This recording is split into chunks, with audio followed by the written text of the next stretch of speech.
a nossa primeira lição é um sonho de liberdade. Vai falar sobre a saída do povo de Israel do Egito. Disse o Senhor a Moisés: agora verás o que hei de fazer a Faraó, pois por mão poderosa os deixará ir, e por mão poderosa os lançará fora da sua terra.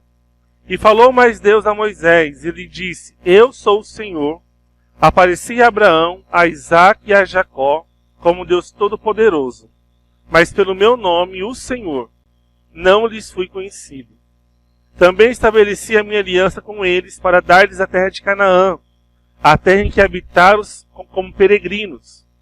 E ainda ouvi os gemidos dos filhos de Israel, os quais os egípcios escravizam, e me lembrei da minha aliança.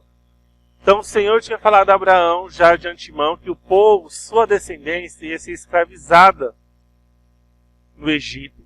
E depois de 400 anos, ele enviaria um libertador para livrar o povo de Israel das mãos dos egípcios. Como nós estudamos no outro livro, Deus levantou Moisés. Escolheu Moisés, uma história linda, maravilhosa, de como Deus o separou para ser esse líder, para libertar o povo de Israel do Egito. Então, como é que acontece esse retorno de Moisés? Moisés está no deserto, ali junto com o seu sogro Jetro.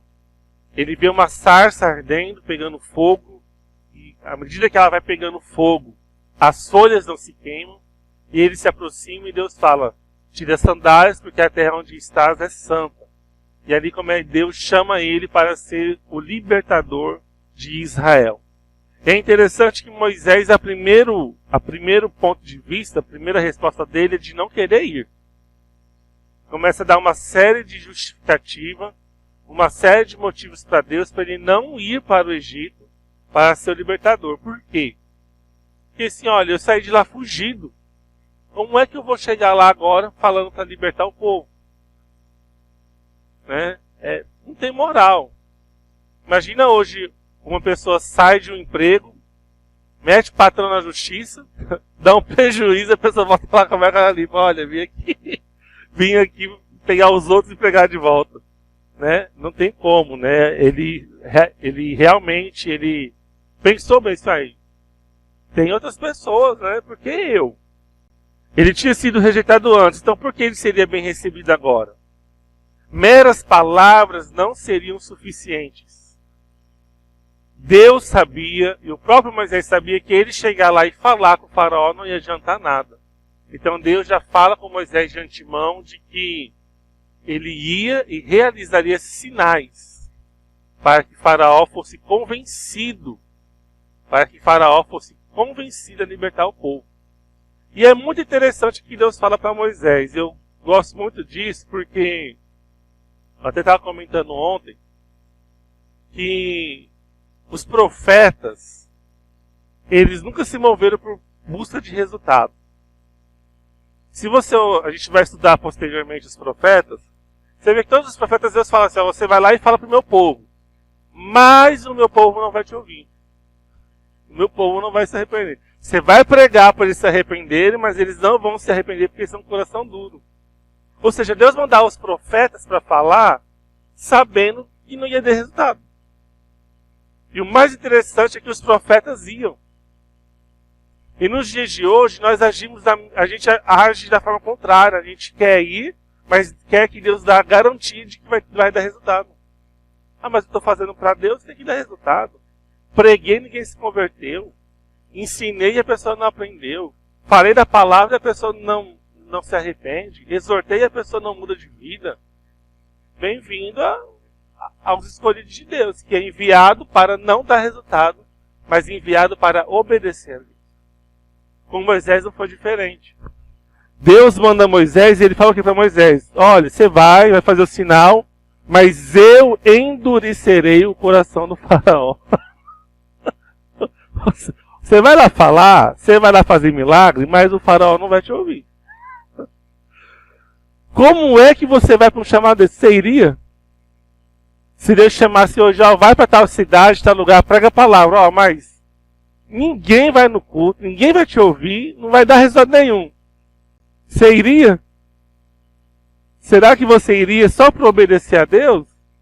Porque hoje a gente é mais ouvido por resultado do que por obediência. Isso é um perigo muito grande. Porque o que Deus quer de nós é fidelidade, não resultado. Deus não está em busca de resultado. Resultado quem dá é Ele. É responsabilidade de Deus dar resultado. Quando nós olhamos para o livro de Atos, a gente vê o quê?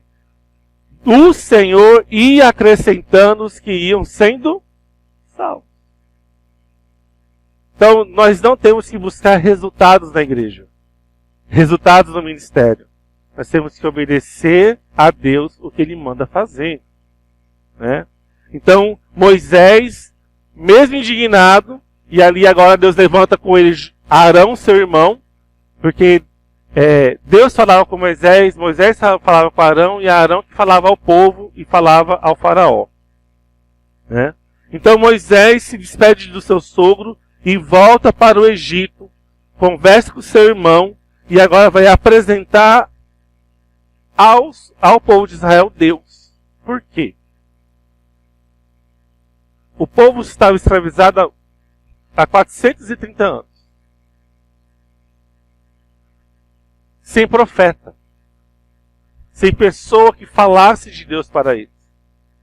Então morreu Jacó, morreu seus 12 filhos, e o povo ficou ali escravizado, e não tinha um líder que desse a direção profética para o povo de Israel. Então Moisés agora vem, e a grande questão é assim, como é que eu vou apresentar Deus? O povo vai me perguntar, quem é que te mandou? Você está falando em nome de quem? Né? E ele fala assim, responde ao povo que eu sou o que sou. Eu sou, me enviou a vós. Né? Agora Deus vai começar a executar o juízo. Moisés volta, fala com o povo, fala que Deus o enviou, e agora ele vai ao faraó, e creio que todo mundo aqui conhece a história. Então começa as 10 pragas do Egito. A tirania dos egípcios custou muito caro para eles. E o cetro de ouro do faraó foi quebrado por um cajado de madeira de Moisés. Então, nós temos as pragas. Qual é o maior motivo das pragas? Se Deus endureceu o coração do faraó, e se o faraó só ia se quebrantar na última praga, então por que Deus não começou com a última praga? Porque as pragas, amados, é uma sequência de benevolência, soberania, poder de Deus. A mesma coisa acontece com os homens hoje. Começa a reparar na sua vida pequenos detalhes que acontecem. É um pneu de um carro que fura aqui hoje. Amanhã já é o carro que você bate. Deus vai mandando sinais pequenos, periódicos, constantes para te alertar. Tem alguma coisa errada. Tem alguma coisa errada. Analisa a sua vida. Analisa o que você está fazendo. Analisa o que você não está fazendo. Começa. Eu só decido. Se algo diferente acontece na minha vida, de forma negativa, eu já paro assim, Deus, o que está querendo dizer? Os sinais, as pragas de Deus no Egito, eram sinais de Deus para o povo inteiro. Olha, o juízo está chegando. Alguma coisa pior vai acontecer. Por enquanto, é só a água que virou sangue. Mas pode piorar. E piorou. O sofrimento do povo do Egito foi grande. A primeira praga é as águas que se tornaram em sangue. O Nilo foi contaminado pela morte. E é interessantíssimo que a Bíblia diz que os magos do Egito faziam a mesma coisa. Se eu não me engano, até a quarta praga, os magos do Egito, os feiticeiros, faziam os mesmos sinais que Moisés fazia. Através de suas ciências ocultas, através... mas como que eles faziam? Gente, o diabo tem poder. A gente tem que parar com essa teologia do triunfalismo, de que o diabo não pode em nada. O diabo pode em muita coisa sim. Ele não tem todo o poder. Mas não quer dizer que ele não é poderoso. Ele não é todo poderoso. Mas ele também tem poder sim. A segunda praga são as rãs.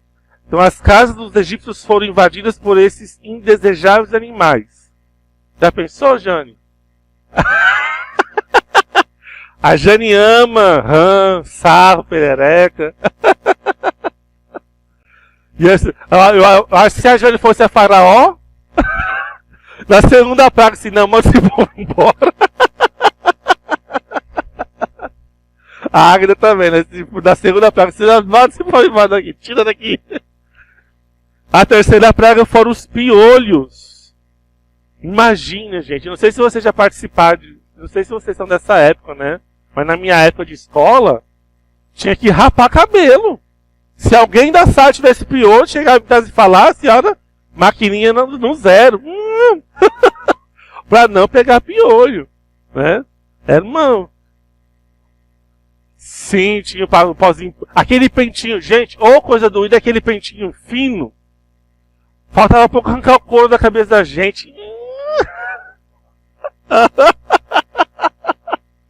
Terrível, né? A quarta praga foram moscas. Enxames infindáveis de moscas invadiu toda a terra do Egito. E é interessante que essas pragas atingiam a terra dos egípcios. A terra de Gósen, que é a terra onde o povo de Israel habitava, não foi atingida pelas pragas. Embora fazia parte da terra do Egito, eles não foram atingidos.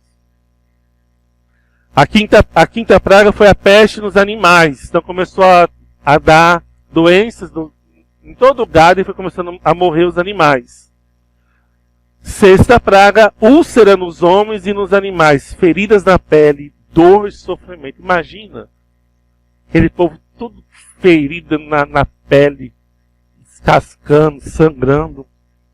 A sétima praga é o granizo, né? Então, imagina cair pedra de gelo do céu.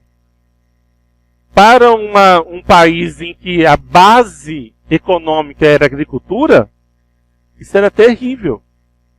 Destruía toda a agricultura, as plantações. E se não bastasse, depois da praga do granizo, veio a praga dos gafanhotos. O que o granizo não destruiu, a Bíblia diz que os gafanhotos foi e destruiu. Então assim, o Egito chegou num ápice de destruição terrível. Terrível, terrível, terrível. A nona praga, a escuridão. E é interessante, amados, que essas pragas, além de ser um sinal de Deus, do poder de Deus, de mostrar para os egípcios, de que, olha, está vindo coisa pior, essas pragas atingiam em cheio a religião egípcia. Porque o Egito tinha deuses para tudo. Tinha um deus da água, deus das plantas, deus da lua, deus da noite, deus do sol. E o principal deus deles era o deus do sol, o Ra. A nona praga, o Egito virou em trevas durante o dia. O sol foi apagado e se tornou escuro. Qual que era a mensagem? Tipo assim, os deuses de vocês não servem para nada. Eu sou Deus acima de qualquer um outro. Vocês estão adorando esses deuses aí, ó. A água que o Deus de vocês vai cuidar, quem manda sou eu. Deus mostrou para o Egito que quem manda na natureza, quem manda no universo, quem controla tudo é Ele e não os deuses do Egito. Essa é uma das principais amostras da soberania de Deus sobre a nossa vida. E até hoje Deus mostra isso para nós. Sabe, quando nós estamos com o nosso coração em alguma coisa, Deus faz coisas acontecerem para mostrar, olha, você está idolatrando isso aqui, mas eu sou acima disso aqui. Você está idolatrando a sua casa, então tá, eu vou permitir que o ladrão roube ela. Você está idolatrando o seu carro, então eu vou permitir que você bata e tenha perca total, para mostrar que o seu Deus não é esse não. Eu sou Deus acima de qualquer coisa. Amém? E a última e terrível praga é a morte dos primogênitos. Toda criança, todo primeiro filho, não só criança, todo primeiro filho do Egito foi morto. Todo primogênito morreu. Só quem não morreu foi quem? Os filhos dos israelenses, os israelitas. Naquela época não chamavam de Israel, era hebreus.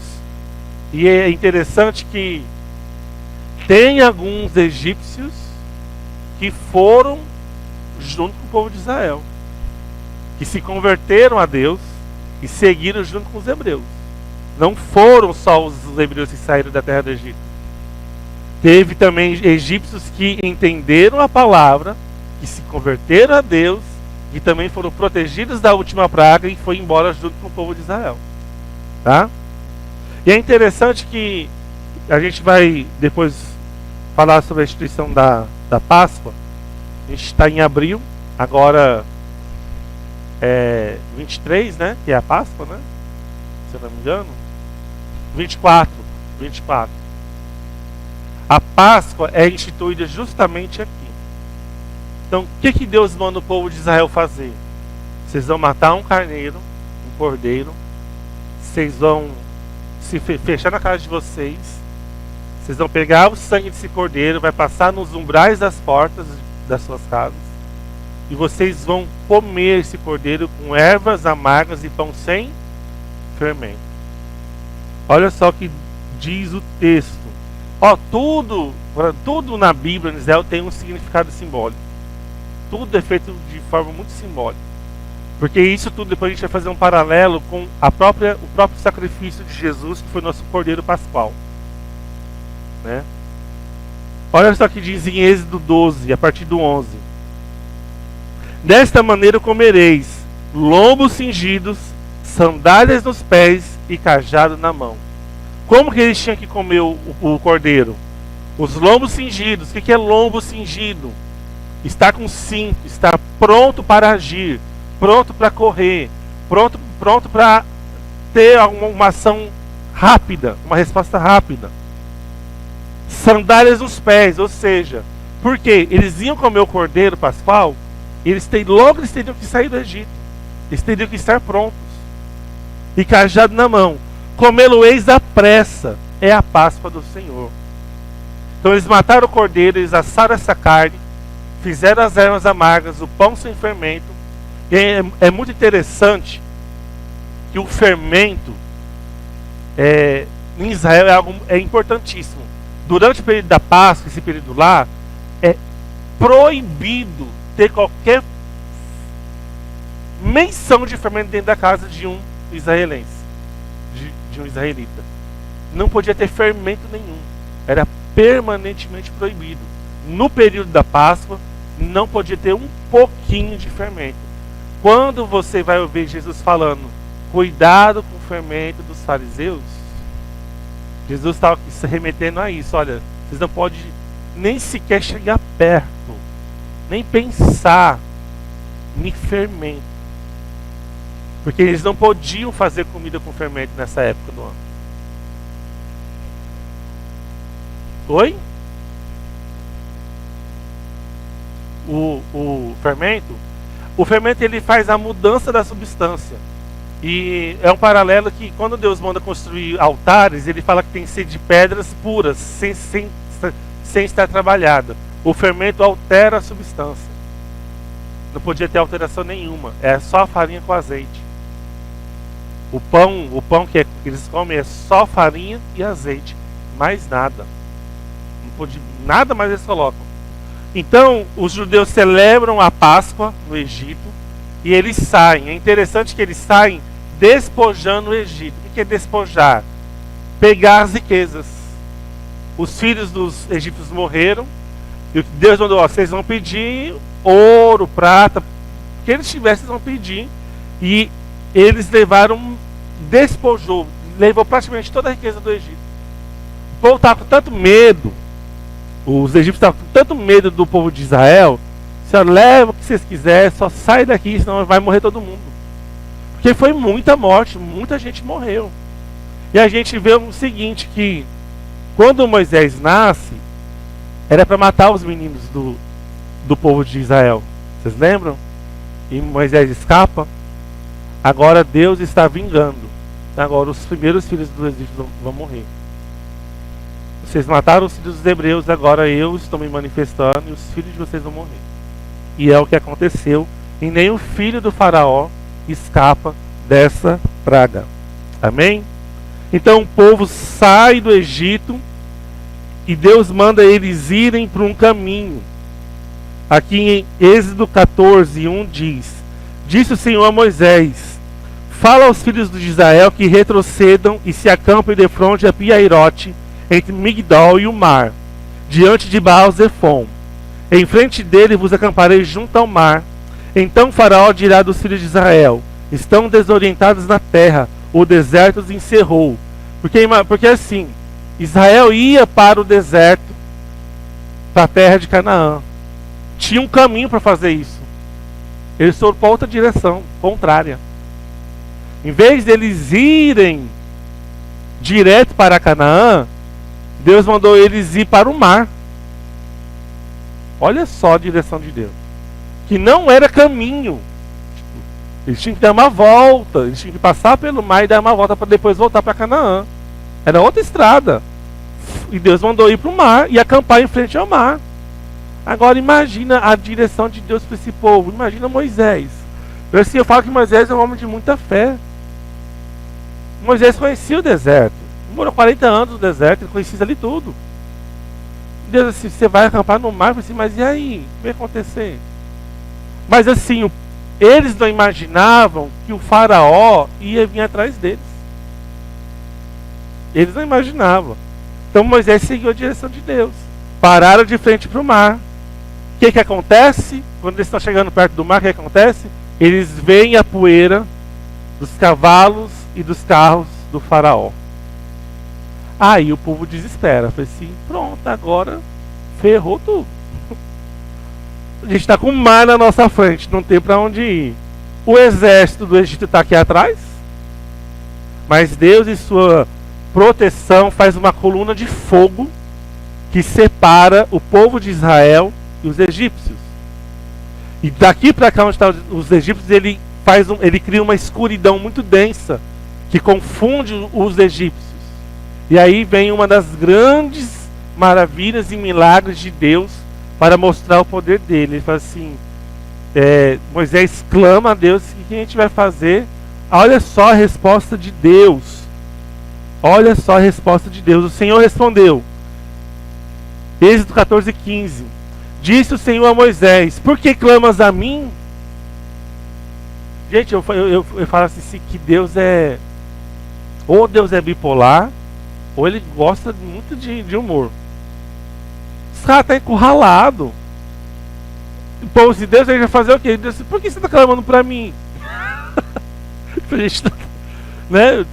Não tinha outra solução, só tinha que clamar. Diz aos filhos de Israel que marchem. Olha só a ordem de Deus. Não clama, ou seja, não é tempo de vocês pararem para ficar orando, esperando a vida passar. Marchem, não fiquem nesse lugar, só marchem.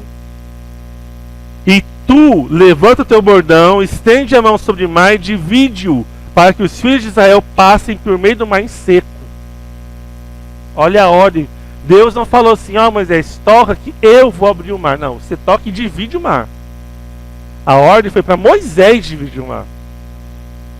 E Moisés vai, pega o bordão dele, toca, e as águas, vem um vento do Oriente, muito forte, faz aquele canal, e eles passam a pé enxuto.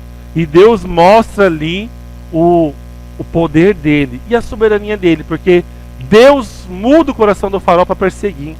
Então o plano de Deus desde o início era destruir o faraó e o Egito. Não era só libertar o povo de Israel, mas era destruir os egípcios. Porque se o povo conseguisse escapar, passasse um ano, desce na telha do faraó, não, aquele povo lá é nosso, vamos lá buscar eles. Eles vão lá e você ia guerrear. Então Deus tinha que destruir os egípcios. Senão ia ser um problema para Israel depois. A gente narra esses acontecimentos pensando que foi assim, essa saída foi assim, num dia, 2 dias, tudo aconteceu. Não, foi dias, vários dias. Até o povo sair, até o povo atravessar o Mar Vermelho. Foram dias e dias e dias. Sim, a abertura não foi rápida. A Bíblia diz que veio o mar do Oriente e soprou sobre o mar. O que fez o mar abrir foi um vento forte. Imagina quando se você pega vamos supor, pega um pires, enche de água e sopra. Onde você está soprando, a água vai separando e vai ficar seco. A água vai ficar pra cá. É a mesma coisa, só que num mar e um vento muito forte, né? Mas isso pode acontecer, tá? Pode acontecer, mas no momento exato e durante tanto tempo, então assim, é só algo muito sobrenatural mesmo, um milagre de Deus mesmo para isso acontecer, tá? Os egípcios foram atraídos para a armadilha de Deus. Israel passou no mar. O que o faraó pensou? Aí tá aberto mesmo, vamos passar. Se eles passaram, nós também passa. Tá abertão, né, o mar, e foram. Quando tava todo mundo dentro do mar, passando ainda, as águas fecham e mata todo mundo. Mata todo mundo. Então esse é Deus mostrando o seu poder, a sua soberania sobre a terra e sobre os povos. É por isso, amados, que nós não podemos temer o homem e nem as nações da terra. Tá tendo guerra no mundo. Deus está no controle dos povos. Nós não sabemos o futuro, nós não sabemos o que Deus quer com isso. Amém?